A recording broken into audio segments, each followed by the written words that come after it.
What up, fam? I had to make sure it was recording. I apologize if that got on there. I'm gonna put a quick review about ye old Mighty Death Pop. First, I'm gonna put my hat on because I feel uncomfortable. As I'm sure many of you noticed, I'm starting to go thin up there. If I could just go thin everywhere else, that would be awesome. But anyways,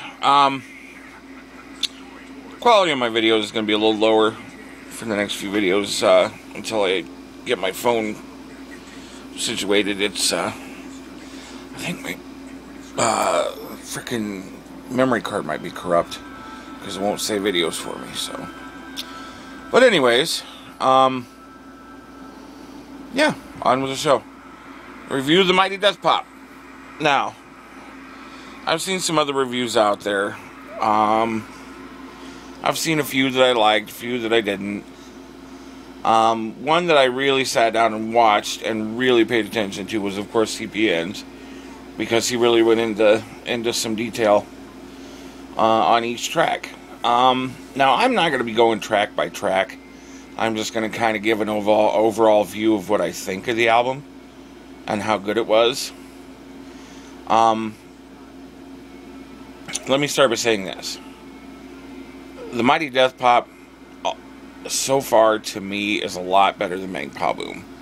And that's musically.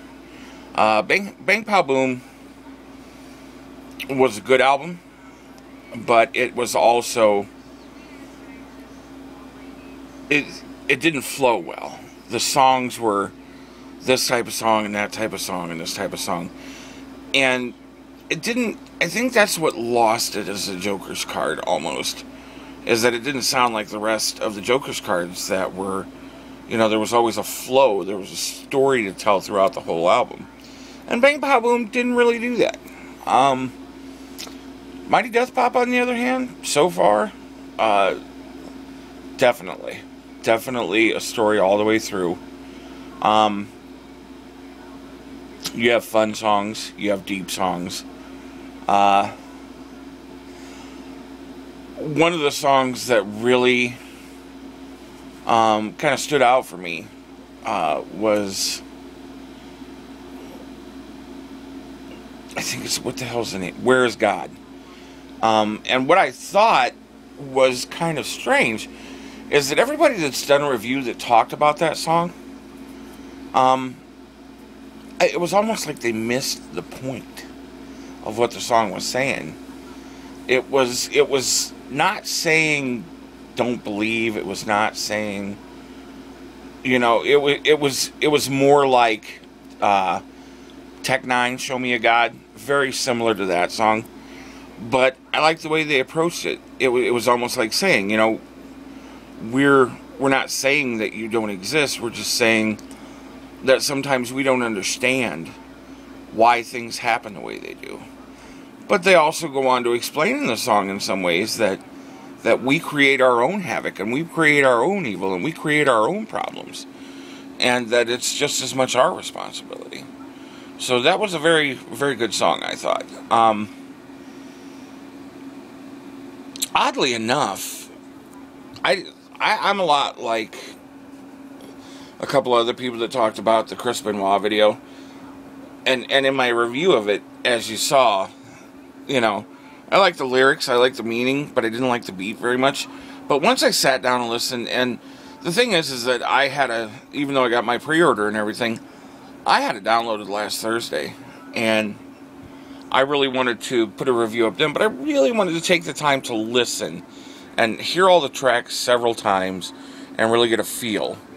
And really, the whole album is just like it said about the Mighty Death Pop.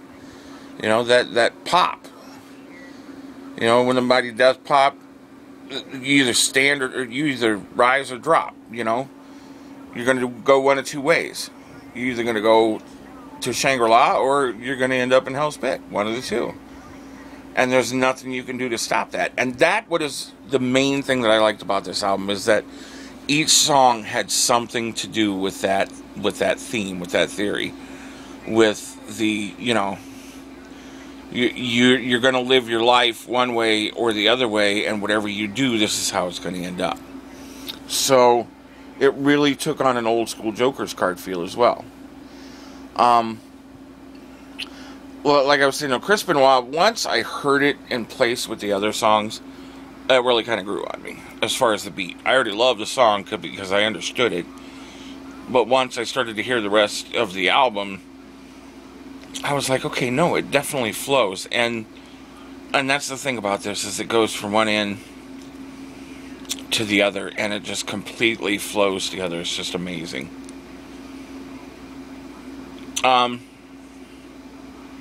So far, I've heard all of the bonus albums.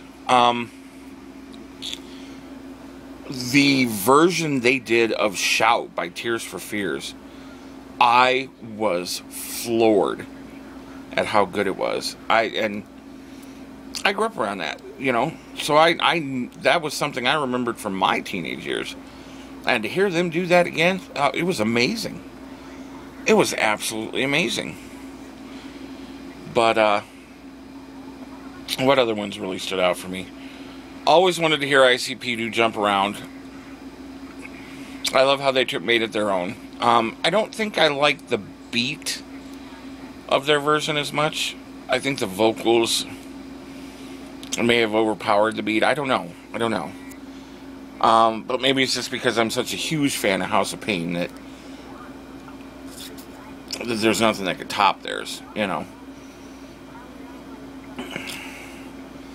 yeah, otherwise, that Jump Around, that Yo Gabba Gabba song, I don't give a fuck what anybody says. That Hold Still song, that song is a shit. And it I was like, oh my god, they're gonna do a children's song and remake it. And they kept it tasteful, and it was just absolutely fucking epic. So I was impressed. I was absolutely impressed. And I believe that's the Red Pop, if I'm not mistaken. The Black Pop with Freaky Tales, I just thought it was amazing that they were able to keep it going that long. And some of the shit that was said in there, I was just dying. The Mikey Clark's Pop Emporium, or whatever they called it. What was amazing is that some of those remixes, personally, I thought were better than the actual fucking songs. That's real shit. I was stunned at how good they were. But overall, definitely feel the old school flow in it. Definitely a better album than Bang Pow Boom overall. Gonna keep listening. Hope it grows on me more. If I was to rate it overall on a 1 to 10 scale, I'd go about a 7. I'm sure that'll go up a little as I go and listen more. But otherwise, just an absolutely amazing album. Personally, I love it. I love it. I have no complaints. I was scared it was going to be a lot like Bang Pow Boom, which I did like, but I didn't think it had that old school flavor as much. So I was kind of afraid, but they definitely exceeded my expectations. So just wanted to throw that out there. Definitely you guys pick it up.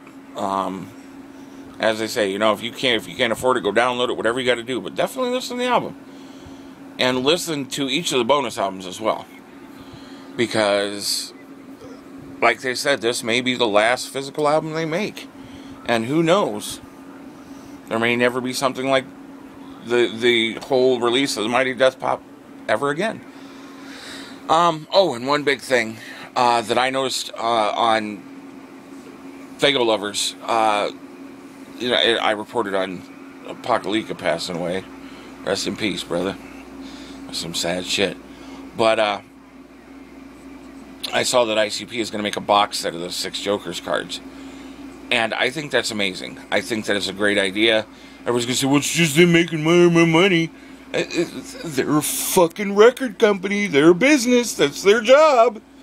And it also gives every opportunity to even new juggalos to be able to own a copy of each of the first Joker's cards. So quit your fucking bitching. Peace. Much family love.